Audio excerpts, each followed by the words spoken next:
my name is Kate McWilliams and I am a medieval stringed instrument builder. Welcome to my shop here at the Boston Early Music Festival 2021.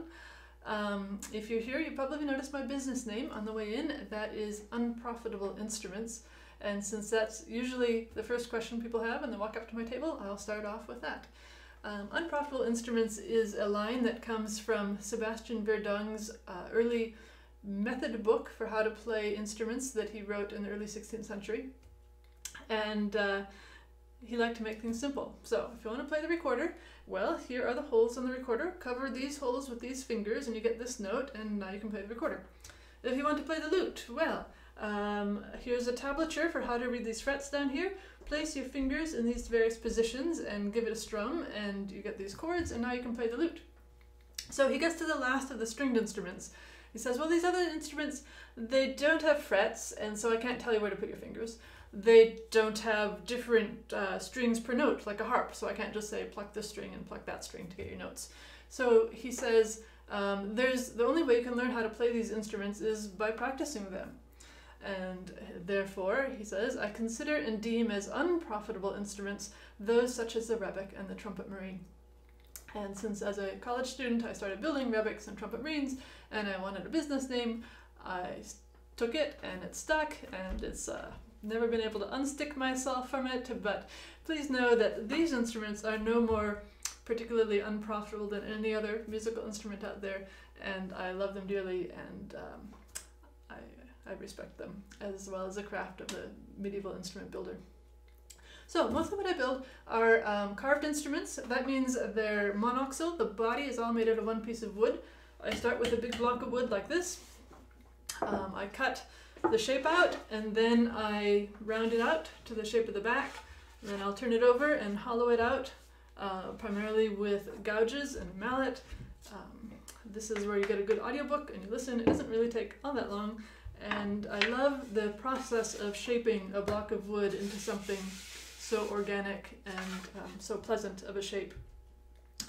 You can see here all these little holes. These are depth holes that tell me how far away I am on the inside from the outside, and so as I finish the instrument, it can be a nice consistent thickness.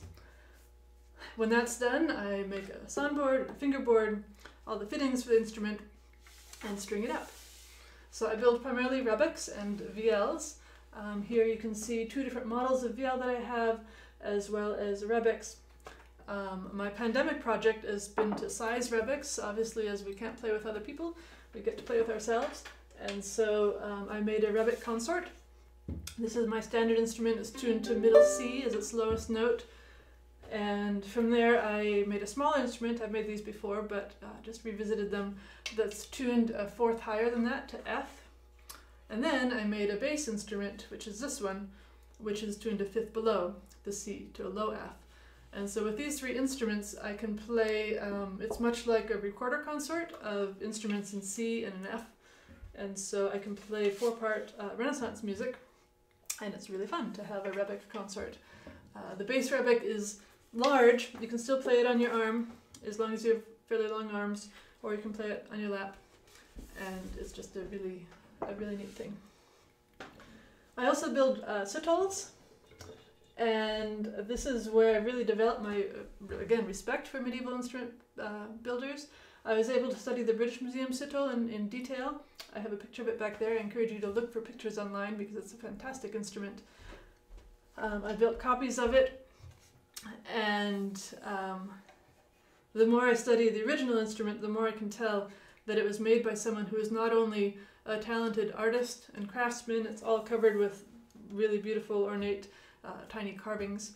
But he also knew what he was doing to make a functional musical instrument. So it's not just an artwork, it's not just a showpiece, but it's really intended as an instrument, which makes it a fantastic thing for us to copy so many generations away from such a lost art. I also build monochords, which are a theoretical sort of teaching instrument rather than a performing instrument. I will have other videos on the site that just give you a chance to hear the instruments and see how they work. Thanks for stopping by. I'll see you later.